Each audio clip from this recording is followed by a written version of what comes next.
think this year alone has been a year teaching me more about myself. A lot of people think, you know, I'm an artist, I'm a stage artist, I got to be performing, I have to be. But what I've learned is to tap into my strengths. Doing lesson plans and curriculum surrounded and incorporating spoken word and things like that. That's where I'm strong. So, and then our whole thing is trauma-informed arts integration. And it was hard to get to that place. Like, what are we doing? Why do we have all this community work that's kind of linked around mental health? But I had to really look at it like, no, that's been my calling for a while. Tap in with me.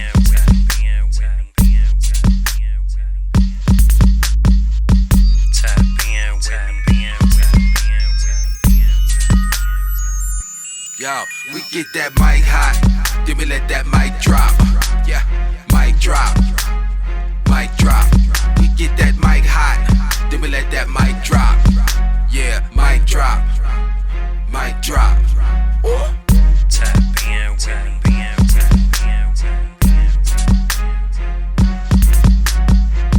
Tap in with me.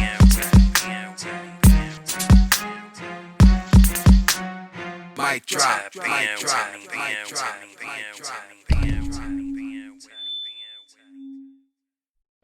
This is the Mic Drop with B. Anderson, and we are back again with another special guest, MoPoetry.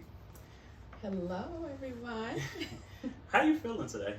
I'm feeling just wonderful. I am on cloud nine. I get to tell you all the exciting new stuff that's going on. Absolutely.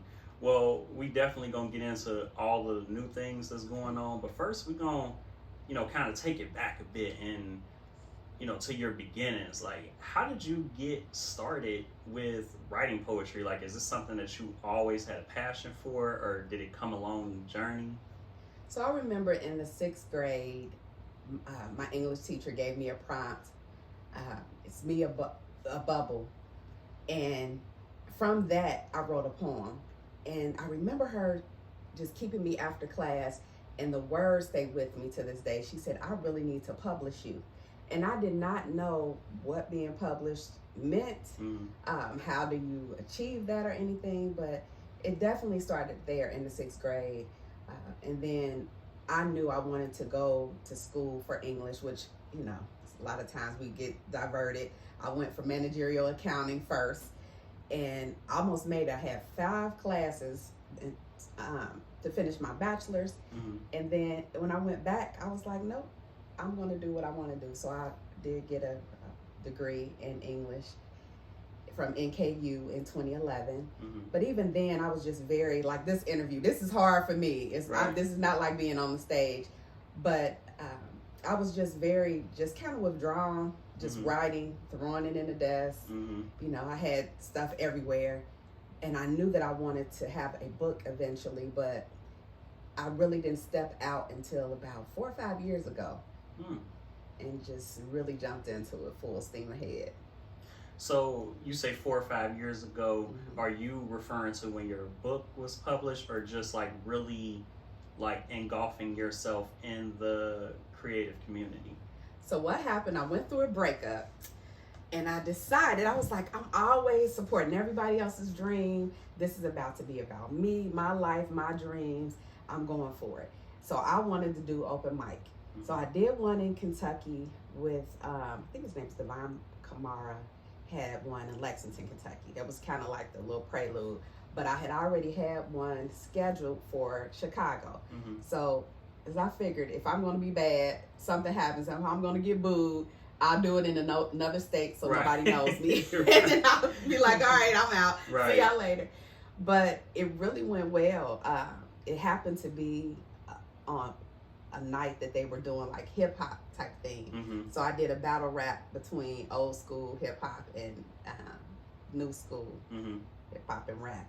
So, and it was funny.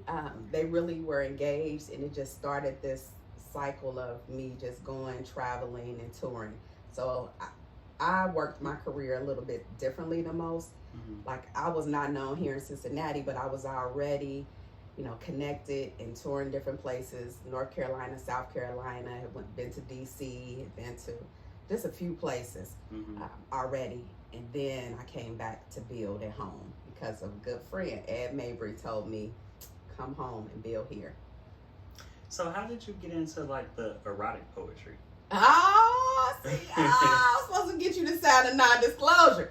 Okay, so my former life, I think it was a time in my life where I just needed to be unapologetically me. Like, I wanted to be able to express my sexuality and just be free to say a lot of things that I felt like I was bound in not saying. And what happened, I ran across a flyer, Mojave and Me from New York. He is part of Erotica Slam weekend. Ran into his flyer, and I was asking other people about him, like, have you ever heard of this guy? Like, I just don't want to just connect with somebody random. And they were like, no, he is erotic poetry. Like, he's big. So I started there, connecting with him and traveling. They have a group of about 250 poets, very, very dope poets from nationwide, and they travel and perform and encourage each other and everything. And that's how I have so many connections nationwide. And I became the administrator for him for about 3 months. I did that, and I traveled with them, and then I did erotic poetry and wine with Inga Anderson here for a little while. But I went to my mentor, Mojave, and I was like, I know I'm going to be working with kids. Like, I don't want to be typecast as far as, okay, MoPoetry is an erotic poet. So I had to erase all that, scale back, stop that, and really start thinking about where I wanted to see poetry go in my life. Well, we have your book sitting on this table, and you talked about, really being in elementary school and knowing that, hey, this is something that's going to come to fruition at some point. So how did you go about, self-publishing and, because we really gonna dive into, the publishing stuff later in the interview, but, how did you go about like really putting this book together? So I had a friend from Oklahoma who had several books, 18 books, and he was like, you need to publish.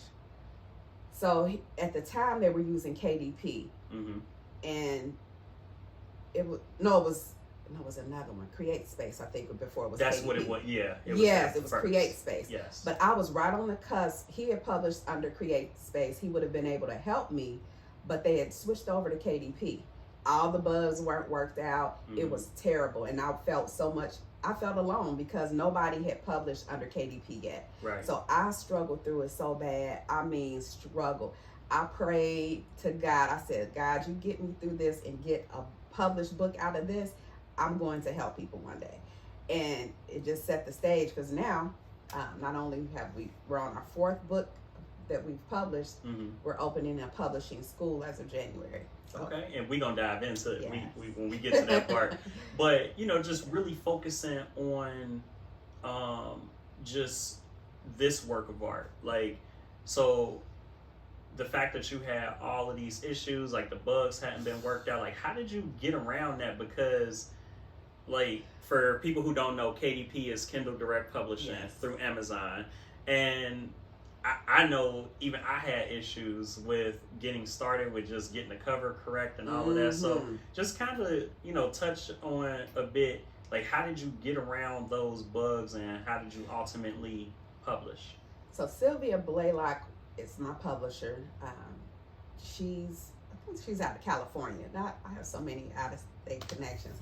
She ended up doing the cover for me and making sure that was right, and then she did the editing as well. But it was hours on the phone. I was talking to them, complaining like this doesn't make any sense. I remember being at work on my break, just trying to submit it over and over again, trying to get it to accept. And it finally just clicked and it accept some kind of way. I don't know. It's still not published right. And I'm helping other people publish.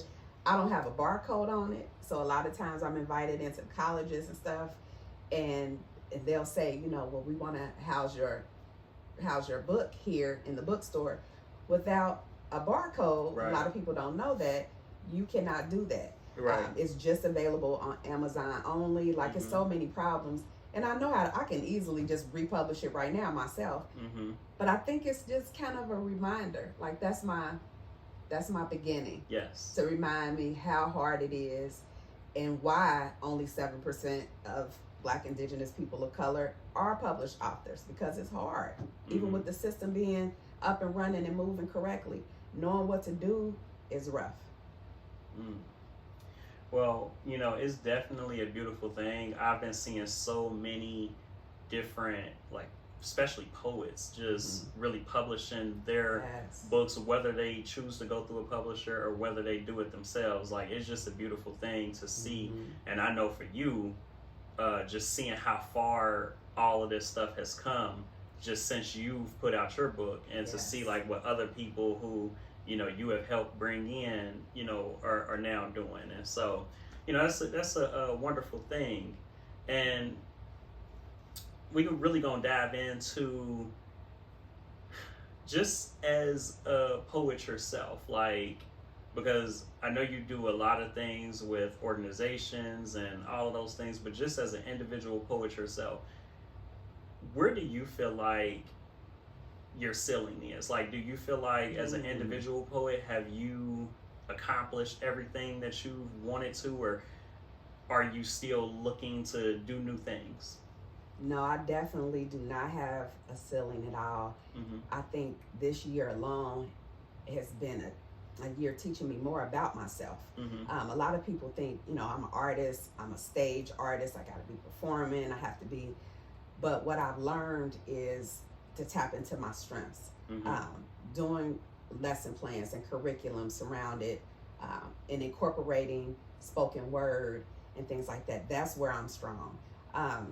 So, and then our whole thing is trauma-informed arts integration.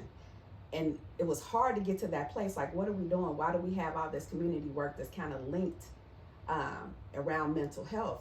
But I had to really look at it like, no, that's been my calling for a while. You know, I've worked with exonerees through the Ohio Innocence Projects and different organizations. But it all has that underlining theme of being trauma informed. I'm a mental health first aid responder.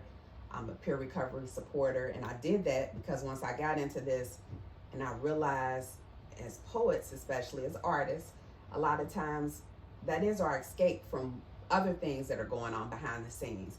So in order to work with multiple artists and curate events, you need to be trained in some kind of way, so that we're not just having friendships, but we're having, there's relationships that are being built that you can grow from, and on both ends. I'm growing as well as they're growing.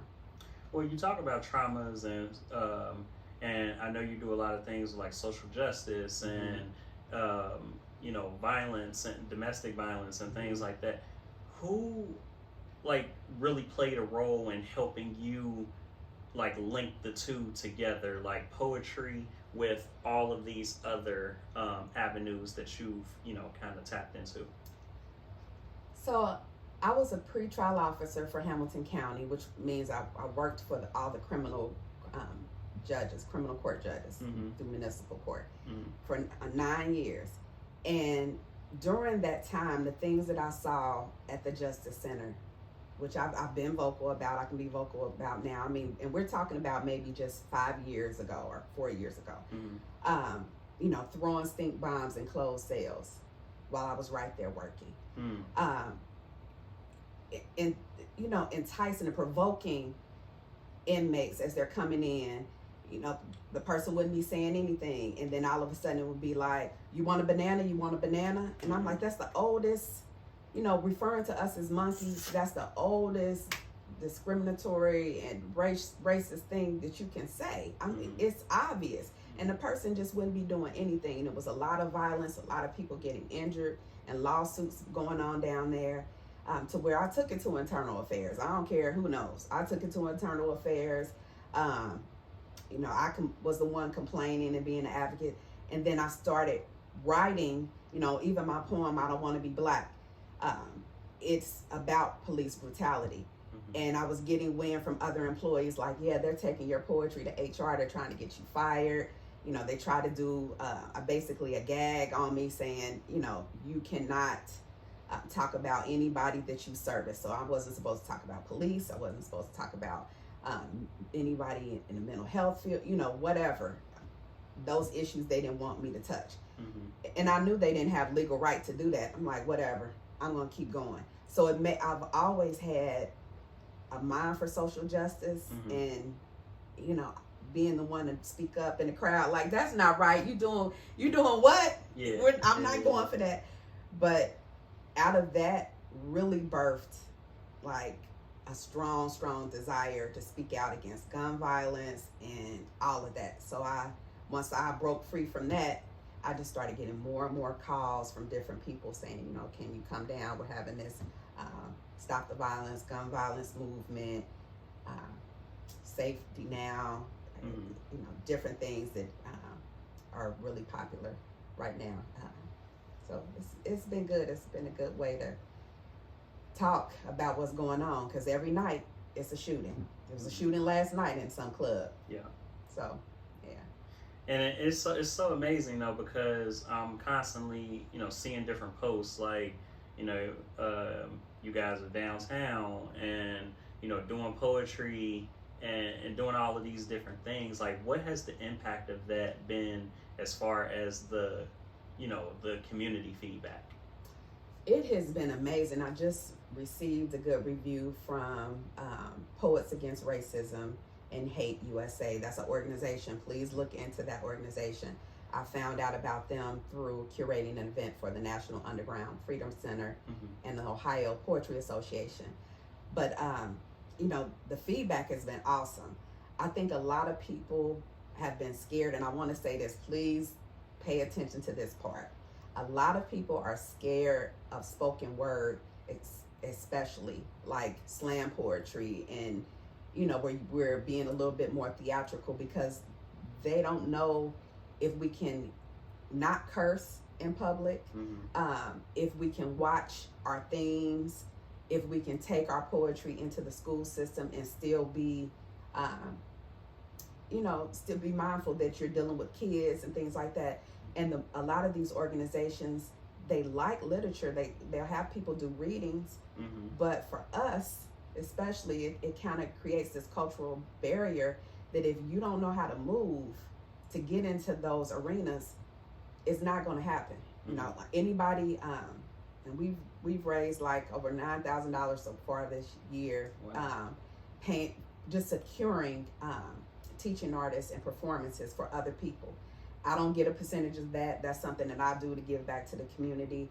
And I was doing it so much, I said, let me pay attention to what this adds up to. It just seems like it's a lot. So I'm glad I've started tracking that. But, you know, it's still, we have to learn. And everybody that gets sent out for me for any type of thing, they know they're going to get an email. Don't come smelling like marijuana, alcohol, anything. I don't care if you have a marijuana card. Like this, the professionalism has to be impeccable. You have to be on time. You have to be prepared. You have to look the part. Whatever we have to do to break these barriers and get into these corporations is important. And so you're doing all of these things through Regal Rhythms Poetry. What is Regal Rhythms Poetry? So Regal Rhythms Poetry has been through, because you have been instrumental for the time that you were there, so I thank you for that. It has been something. So we started out being just a slam. We were a slam and a feature, so we were a little different than what Doo-Wop was doing. We were, you know, a mini slam of only 6 people, and then a feature. Then birthed out of that was Hit the Mic Cincy, because everybody was saying, well, we want an open mic too, you know. So we were doing 2 nights back to back. We would have an open mic, then we would have the slam. So we've been around the world with, you know, what are we doing? How does it look? But where we've landed after, you know, going into our 5th year in business is really just unlocking marginalized voices through educational and empowerment workshops and preserving those voices through publication and authorship. So it has always been, this balance of, okay, what are we doing to, help people to speak out, find their voice, and then publish or preserve their voice, because that's the legacy. Okay, so, you talk about hit the mic Cincy, like,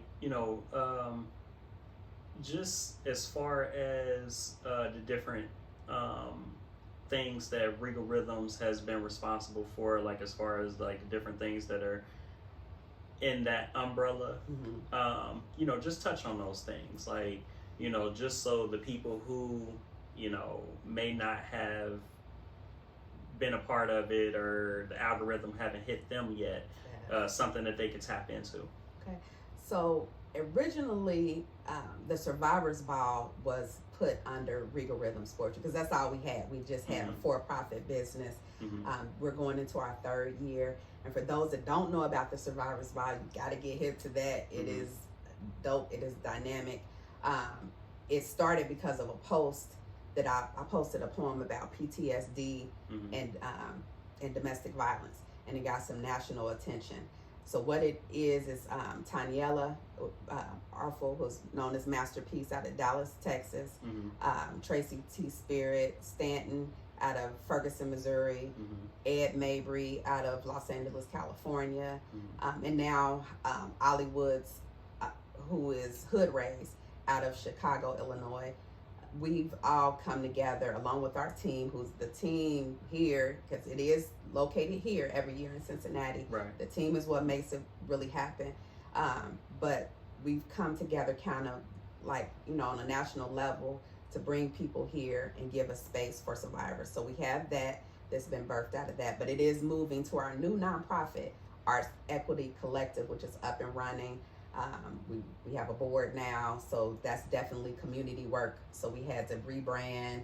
So this year you'll see it, or next year you'll see it as Arts Equity Collective in July. Congratulations. Thank you. Yeah, that was, we were struggling for a couple of years, like, should we go nonprofit? Are we getting rid of the for-profit, going nonprofit? It's a lot to that, but we do have both running simultaneously. It actually works better that way for us because of the level of stuff that we're doing. And then we have the Black Book Fair that was the same way. It was birthed in Regal Rhythms. It's going to be Arts Equity Collective because that's more of a community event. And we've had lots of funding and things like that before for that. But now we have a new program, which I'm wearing the shirt. This has been the Crystal Clear Suicide Workshops that we're doing. It's just phenomenal. We want to take poetry into different realms.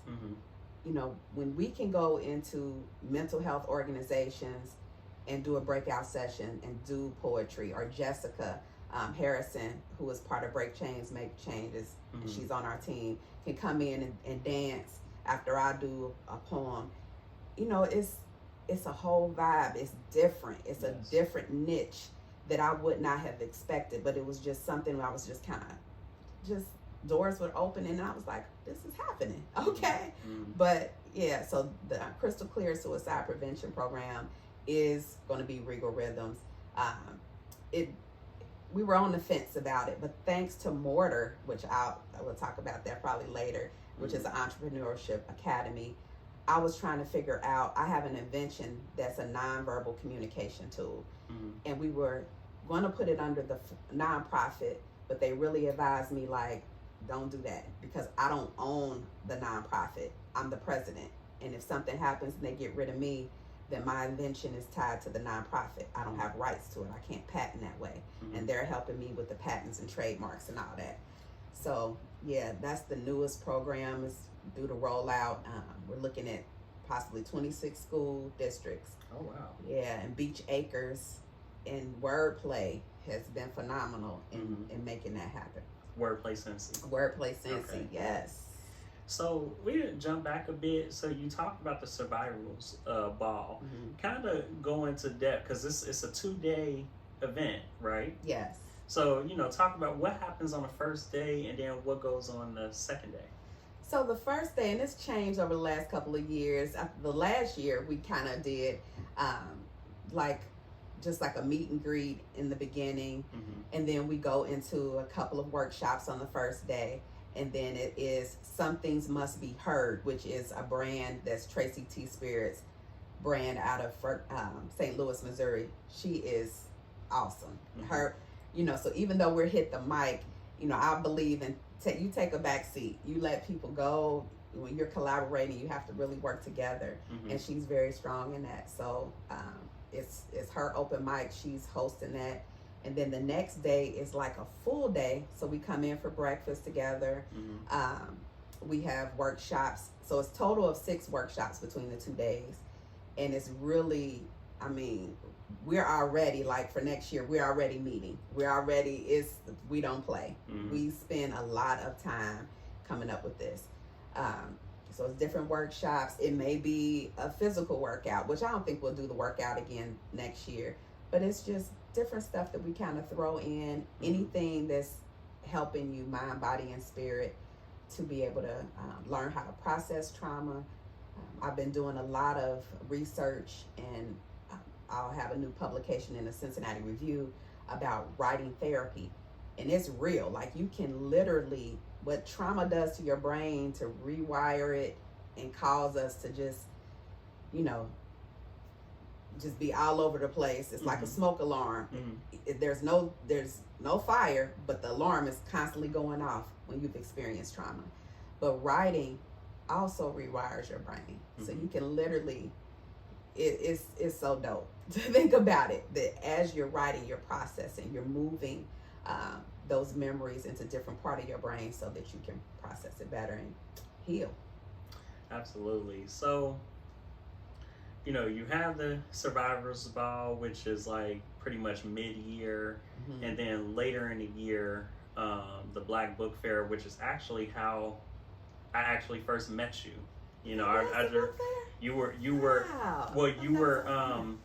were passing out flyers for the Black Book Fair, and I just remember you handing one to my mom, and she's like, "Oh, you need to talk to my son. He's the one that's into poetry." And so, and I just remember seeing that flyer and saying, like, man, like, I'm gonna pass this information along, because someone had tagged me on Facebook, and then I seen you later that day just passing it out, and I'm like, I just don't see that many people with the grind of, just going around and passing out flyers and doing those type of things. Everybody just sticks to, like, strictly the internet and doing things that way. But, just seeing you do that, and eventually, it was like a month before the first one. And so how has the Black Book Fair evolved? Well, first of all, before we talk about how it has evolved over the past couple of years, what gave you the idea to say, you know what, I want to have a Black Book Fair that's, for authors of color, and I want to have it right here in Cincinnati? That's a good question. I was looking at Books on the Banks and looking at book fairs myself, trying to think, okay, can my book be approved to get into those type of book fairs? Because sometimes it's so much paperwork that you have to do. Like Joseph Beth, oh my goodness, you wonder why we're not in those circles a lot of times. It's just a lot. And I was thinking, if I could make this an easier process, make the fees very reasonable, like our fees this year, which our next one is October 21st, which is a Saturday, 12 to 6. It's $40 for your space, and then we provide the table and the chair and stuff for you. So you're just bringing your books and your setup and setting up. I just wanted to make it just pain-free, and I started asking around about the book fair, and I know they were saying that Reverend Damon Lynch used to do it. Bomani, I think is his name, was in conjunction. And I actually called and interviewed them. Like, I wanted to know, like, hey, can we partner? I didn't want to, I was trying to be mindful, like, if they're the founders and they're still doing this, unless my thing is totally different, I don't want to just do the exact same thing. And it was right in COVID time, and they were like, no, they really hadn't done it. And I was talking to him about the number of authors that they brought over the years, and it was just different. It was a different setup, but everybody loved it. Everybody rants and raves. Even when I do it now, they're like, "Are you with Reverend Lynch? Are you with Bomani?" Like, no, this is which now is Arts Equity Collective's book fair. But my goal was to see all of us in a room. I wanted to get, like, I have my spreadsheets, my contact list of these are the authors here in the city, so that we can start coming together and learning more about not just publishing, but how are we marketing these books? Yes. Because that's the big thing. You can publish a book and it's sitting at home. Right. Like, what are you doing? How are you selling it? How are you moving it? Are you going to different places and utilizing the book? Yes. A lot of us don't even think. We're so, especially as African Americans, we're so, you got to get up, you got to perform by memory. I purposely will read a poem from my book because this is advertising. Yeah. I'm reading my book. It's right in your face. Yes. And I've had people right after I leave the stage say, you have books for sale, and they're ready to buy. Yes. So it was just getting everybody together. I was a little disappointed last year. It was our second year. It was unseasonably cold. I don't know what's going on. Even now, it's too cold for me. But we moved this thing up from November to October to hopefully, do better with that, because I do want people to take advantage of this space that's just created just for us. And so with the book fair, not only were there all authors of color, I mean, literally, I've met people because of the book fair, through the book fair, things like that. You also had publishers there as well.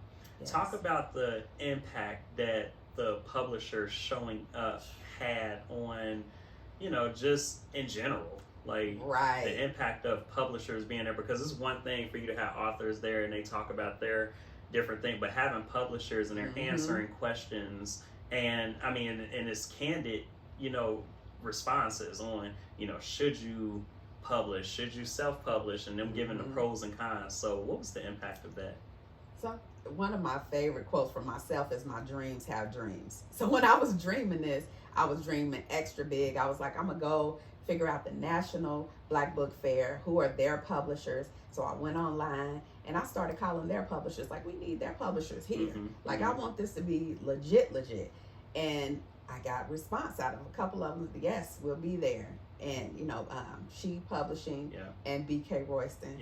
And I was just so grateful that they came along, because we do need that. They're in Indiana. We don't have enough publishers other than ourselves, and we are new, that's here in the city, that's really trying to give people information and willing to come together and do this. So is the publishing company that you all have within this past year have created, is that through the Regal Rhythms umbrella? Yes. So now we're working for both.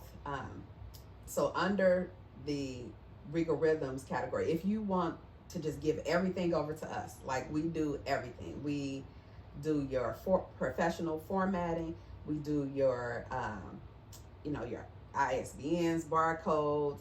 We have someone working a team that does your book cover. And even if you already have a book cover, this person looks at your book cover and makes sure it is correct size and specifications, and you don't have any problems, because you'd be surprised. So many people say they know how to make a book cover, but they don't know how to make it true to the size we need. If you want us to do everything from beginning to end for you, that's $9.99. And it's very reasonable. And I want to just stop. I want to give shout outs to Sugar Publishing. They are the reason that this really came into fruition. I was sending so many people his way. Help me. I told him I've been up since I was up to 3:30. Yes, Carlos. Yes. C.T. Miller. Yes. That's the name was on my mind. C.T. Miller. I was sending so many people his way. He was like, you can do this. And he sat down and showed us the professional way to format, and a better way to publish that would reach more distributors. So we just jumped right in. Like, within a month of him saying that, I was on the first book. I don't play. Like you giving me information. I'm grateful. Yes. I move. But the nonprofit through Arts Equity Collective publishing has to look totally different for legal reasons. So that's why we have a publishing school that's going to be taking off here shortly. So with the fact that C.T. Miller, Carlos, was able to kind of give you the blueprint on what you're doing now. You said that you all are on your 4th book. Yes. So why don't you shout out the authors who have published their book through Regal Rhythms?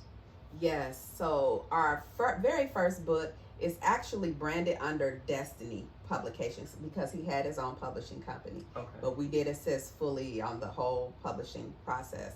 But Ron Williams with Blossom Where You Are Planted.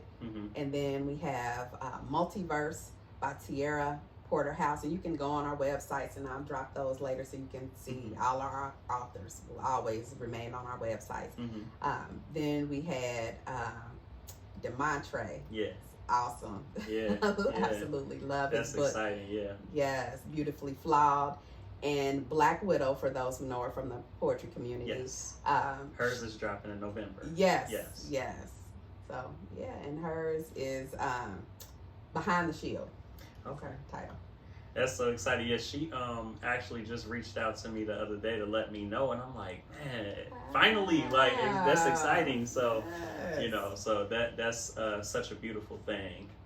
I wanted to talk about those things first before really diving into the Hit the Mic Cincy part of things and just the evolution of Hit the Mic, just from the beginning of how you all were doing things versus where you are now and where things are headed in the future. So, talk about like how Hit the Mic Cincy kind of became a thing that was birthed from Regal Rhythms, and then, doing things a particular way, and then kind of figuring out like, okay, I want to transition to doing things like, because it's like a cafe now, right? Yes. Okay. Yes. So, yeah, so when we were doing the slam and the feature, everyone wanted the open mic, so we just added an extra day for that in particular. We pre-COVID, oh my goodness, we were doing so well. COVID changed things. Yeah. It was open mics where we had 100 people coming, and we had people from all different states. Like, I think we've counted, it's like 8 or 9 states that have come here to be with us for open mic. But sometimes it's necessary to kind of slow down, because I love the intimate vibe that we have now. It's totally different. Like you said, it's a cafe in that same space, which is part of Grace Episcopal Church, but we say it's Oasis at Grace because it's totally detached from the church. Like, you can curse. This is an actual venue, not inside the church part. But yeah, so they built this whole room. Like they did all the decorating and everything, and just came to me like, Mo, we want you to see this room. And I walked in, I was like, oh my goodness. Like, it was authentic kente cloth everywhere. Like, the backdrop is from, because Jamie, he has a actual school or something like that in Kenya. He's part of Grace Episcopal. So he brings stuff back, and he goes and lives in Kenya off and on.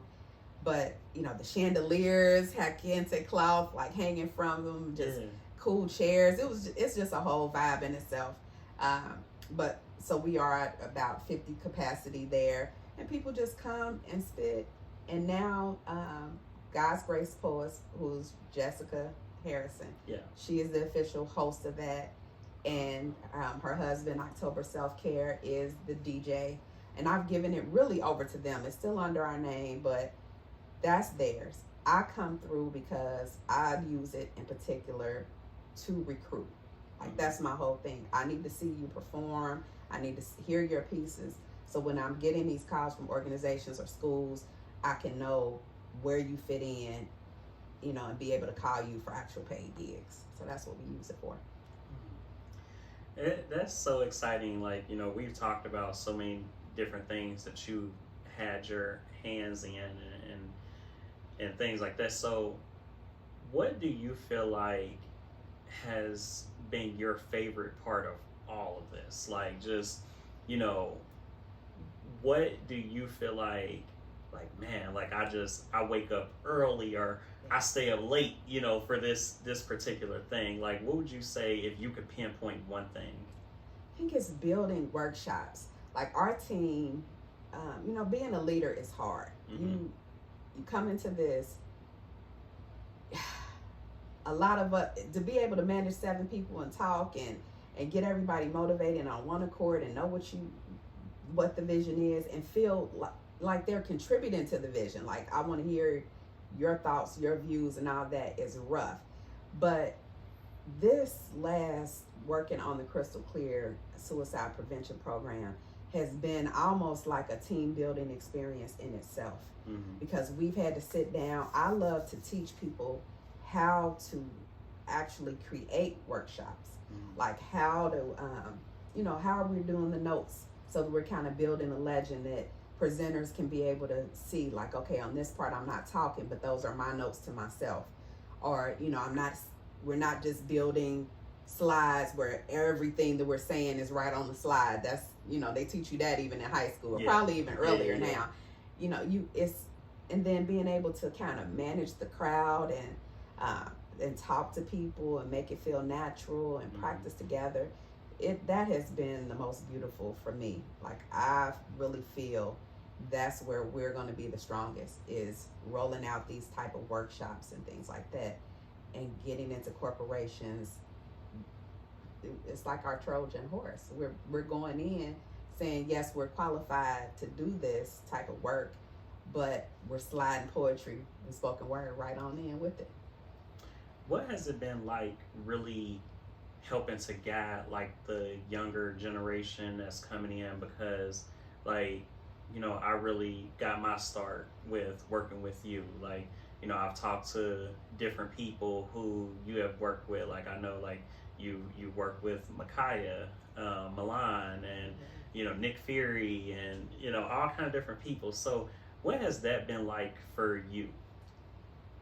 For me, it has been so rewarding, because I've always been at the understanding that I will be around people greater than me.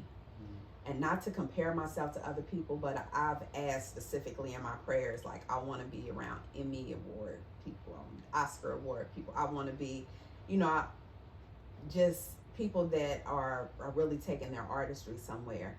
And it takes a certain personality to be able to handle that, because a lot of people get territorial. They feel like, well, you came from me, you can't outshine me, you can't do. No, that's a total compliment. Everything that you are doing now, you had to be on your own, getting out here and doing this. And I do want to say something too. It is amazing. And I know you probably remember these private words, but I had got a specific word that my bigger does not involve other people. Their bigger does not involve me. And that that people were going to be leaving, and that it was not betrayal. Do you remember that word? Yeah. And the level of, I don't want to say separation, but initially it felt like hurt. It felt like separation. I had to constantly go back to those words, like, it's not betrayal, it's not betrayal, it's not betrayal. You know, I already had that word, but I was hurt, because I'm like, these are my friends. Like, where's everybody going? I don't understand what's happening to me right now. But to see people like leave and branch out and do their thing, I think is necessary. And then for some, they're going to have to stay. They're going to have to stay longer. There's things that still has to be cultivated in them and in me through our relationship. So they're going to be there. But it's like church. You can't be mad if somebody go to another church. You just, okay, you go to another church. Bye. You know, you still family. We're in one body. And it's the same way in the poetry community. We are one body. You know, if you're not on my team, you still get called for different stuff. I'm still recruiting outside. You know, it's not all about that. It's about us as a team. And I feel like even outside of, you know, poetry, that's just growth in general. Like, just to understand it, because it is hard when, you know, you may build a relationship with someone, build a great rapport with someone, and then it takes them on to other things. You know, I remember you telling me, like, you know, you need to be over here doing this, you know, you need to be doing that. Like, this is, you know, what I see for you. And sometimes people can see you in a light that you haven't even discovered yet. So, you know, I just think that that's, you know, such an amazing, you know, amazing thing. So, thank you. Appreciate that. Yeah. Why don't you, you know, tell the people, like, what's on the horizon? Like, you know, I know we have the book fair coming up very, very soon. So outside, because I always see you promoting something. Like, you know, it's always something that's going on. So what else is on the horizon besides the Black Book Fair? So the publishing school is what's big right now, and a lot of people are interested. What I wanted to do, you know, a lot of people wouldn't have shifted this way because you're thinking $9.99 compared to $200. But if you can just commit $200, and that is covering all your costs of your copywriting, barcodes, all of that, your book cover, because we are potentially grant funding is pending too to try to help me with this, and other organizations have stepped in to help. But we want to have a 12-week class. We have 2 different sessions that are 12 weeks. We come online every Saturday, 7 to 9 p.m. and we take you through the whole process. So day 1 will be, okay, we're formatting your book, and this is how you do the margins, and you'll be able to see it happening in real time. And then along with, and we're doing about 6, I don't know, the response has been so great. I hate to say just 6 authors, but it was supposed to be 6. We'll see what the cutoff is going to be. But it is, you know, at least 6 authors. And then there's going to be 5 interns, college interns that have to be 18 to 40. You don't have to be in college, but you definitely have to be 18 to 40 years old to sit in and witness this and go through the process with us. And they are paid interns, so they'll get $500, you know, stipend after they go through. But my goal is to train generations. Like, I want people to really, really know this process for themselves, so that I'm not just out here publishing a book after book after book for you. You publish it.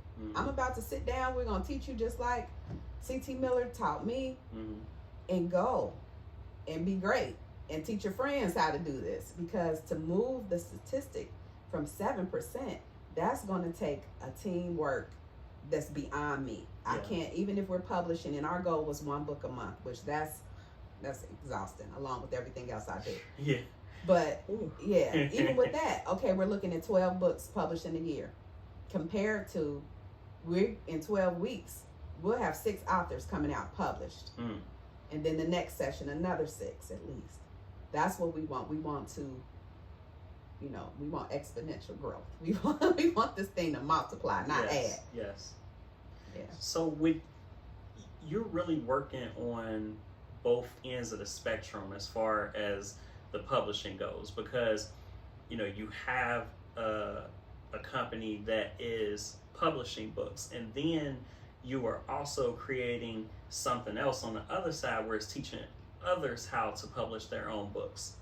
In your opinion, what would you say is the most effective, like, for an author? Like, do you feel like a brand new author, what would you say is more effective, to actually self-publish their book or get a publisher? Because it seems like that's like the biggest, like, you know, kind of like, you know, dilemma is, okay, which one? Because, you know, there's pros and cons to both. So what would you say? I would not self-publish unless you talk to C.T. Miller or myself personally, and you know how to self-publish. Because if you self-publish through Amazon, your book is just available through Amazon. Or if you do Joseph Beth, okay, it's just Joseph Beth, and then you're going to be dropping that same manuscript in various distributors to create the same effect that we're doing in one try. In one try, it can go to 40,000 distributors, and you will definitely see it at Joseph Beth, Barnes & Noble, Lulu, Amazon, and Walmart. Mm-hmm. So just to say that, you know, those 5, those are huge distributors. You really want it done this way, because look at my book. It's a testimony of what happens and how you limit yourself when you try to do it on your own and you're not doing it the right way. So I would definitely do it. That's why I'm trying to make it as cost effective as possible. Like, if you can't invest $200 in yourself in 12 weeks, I don't know what to tell you. Now, some people don't have that time commitment. They can't come online and say two hours a week they can do it. Then go through Regal Rhythms and get it published for $9.99. But if you can, I would suggest learn it, especially if you know this is not your last book. Yes.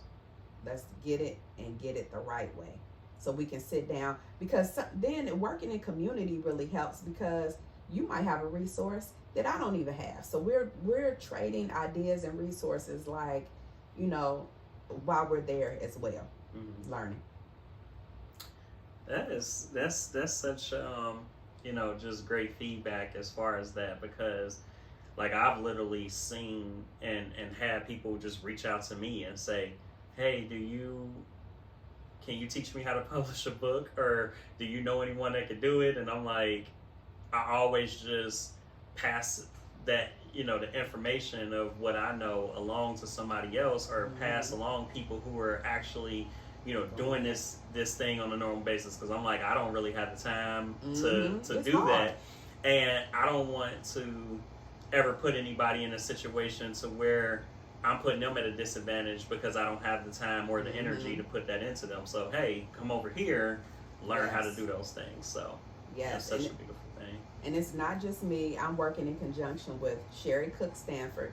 She is the managing editor of Pine Mountain Sand and Gravel.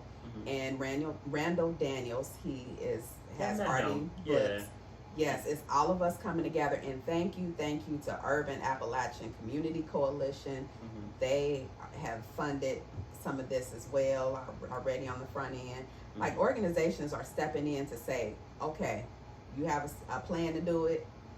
They have the funds to do it, and they're backing us. Because if you think about it, you know, even our book, the person that does the book covers for $125. $125 is not a lot of money. It's really not. Especially not for a book cover. Like, right. You know. Yeah, and he's doing designs, and you going in and asking for edits, and it's like, you know, sometimes I have to limit people, like, hey, this is my guy, he's super cheap. I need you, you know, but, you know, those people have to get paid, and the publishers have to get paid for our time. And I have to remember sometimes, even, because it's hard, a lot of times I'll do programming and I'll walk away with the least amount of money. But I have to remember, like, even for my time and my investment, it's taking me away from other things. I have to be able to say, yes, I was paid to do this as well.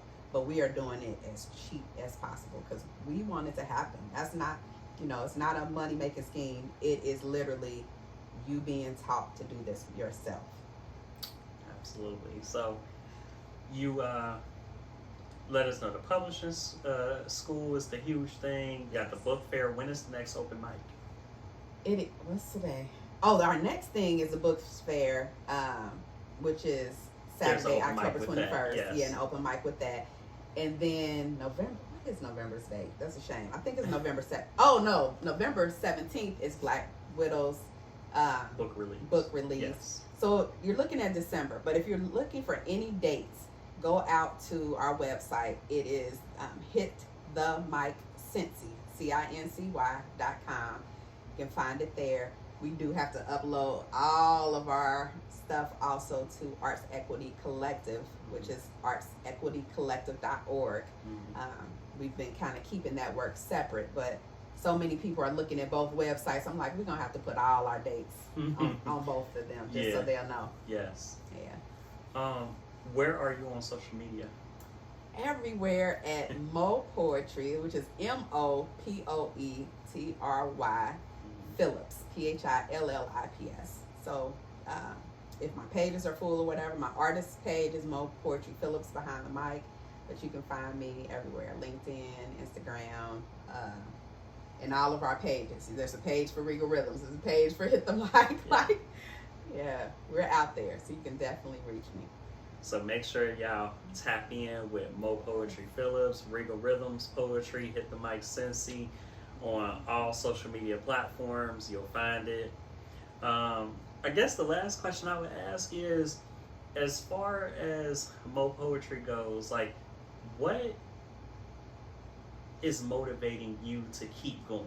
Like, you know, you do so many things to where it's like, is there enough hours in the day? Like, you know, when is there time to sleep? So what motivates you to like keep going? The drive, the motivation, just all these.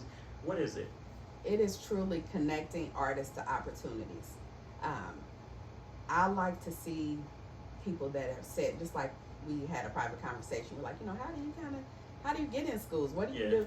You know, I like to see people that say, like, I've tried this. I've gone to the schools. I've given them resumes. I've tried to get in the door and I can't. You know, wordplay is very instrumental. They're in a lot of different schools. Right now I'm in 4. Yeah. You know, being able to bring other people in and use their artistry. And don't get it twisted, it's for them to make that money too. Because we need to get paid for what we do. The DJs are getting paid, everybody else get paid. So our artists need to get paid as well. I think that's the biggest issue. Well, I won't say the biggest, but one of the biggest issues in the poetry community is they will pay the musicians, they'll pay the DJ, they'll pay the venue, all of that, and it's like the poets are kind of like at the bottom of the totem pole and not getting paid as often as everyone else when we're bringing our gifts to the table just like everyone else is. So yeah, I mean, volunteer work, building a business is hard. It normally is established, especially for nonprofits, with a lot of volunteer hours, a lot of people investing before you get to a certain level. But at a certain level, I mean, you got to get paid. And then if you're being booked for events, you're making money off of me. And we're not talking about making money because it's an open mic, because the open mic fee normally pays for the venue. But yeah, I'm your feature. Like when I was featuring, I was bringing 25, 30 people. Okay, that means I need to be getting paid because you just made money off of that. So yeah, it's a business for sure. Absolutely. Well, yes. What I'll do in season 2 is I'll flip the script a bit and let my guest be in the shoes of the interviewer and ask me one question. So so you can ask me anything. So for you, what has been fulfilling about making these different connections and talking to so many artists through Mic Drop? Just really getting the opportunity to learn other walks of life and see how people either did things similar to myself or did things completely different. Just really getting all of these stories and putting them out there so other people can kind of tap in and engage and maybe get inspired by something that someone else has been able to do. And you know, I always had a low self-esteem growing up, so just seeing other people who may have a disability, it may not be visual, but it may be something else, and seeing how they overcame it, or you know, seeing how someone may have been told no a million times and that one yes propelled them to be where they are. And so it's so many different advantages to having a platform to sit down to talk to people and just really get their 2 cents on you know, what they believe and what their journey is and things like that. So that has been like the most impactful thing for me. And you know, as long as I'm able to interview people, it's so many different people just in the city of Cincinnati alone to talk to. You know, people are doing projects all the time. So just trying to have the energy to do it, because it is a lot, you know, to try to book and to, you know, then go and actually execute the interview and things like that. So you know, always trying to do the best I can to, you know, just uplift what other people are doing and kind of bring it to the forefront the best way I know how. Good. Well, I am so proud of you. I say that publicly. You have done an amazing job with this. I appreciate it. You know, and I feel like the sky's the limit. Just always looking to be more innovative, to grow, to learn new things, and so just excited about what's to come. Um, Before we get out of here, just want to let you all know that as of last week, my third poetry album dropped, a Kingpin Collection Volume 2. Before it's all said and done, it's streaming everywhere, so make sure you tap in with that. The Black Book Fair, October 21st. Make sure you tap in, follow, add MoPoetry to get more details. You'll see all kind of information coming out about that. Come out and support your Black authors. They are doing amazing things in the community, and if you have a love for writing and you want to become an author, that's the place you need to be. Oasis of Grace and College Hill. Make sure you tap in. This has been a mic drop with B. Anderson, and we are out. Tap in, Whitney.